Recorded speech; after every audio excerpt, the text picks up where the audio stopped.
Parang walang mata. Oh. Sus. Ano ba yan? Ganun pala yun. Oh, ba't nag-video ka na? Oh.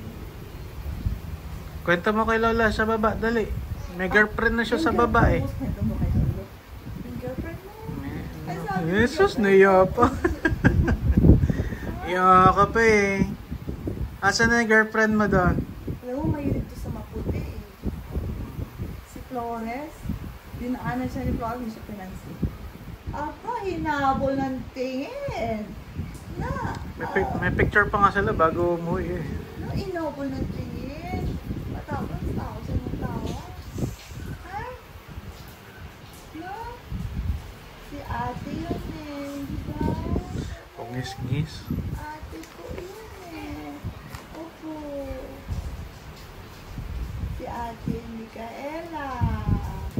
Best friend ni Tito sa'yo.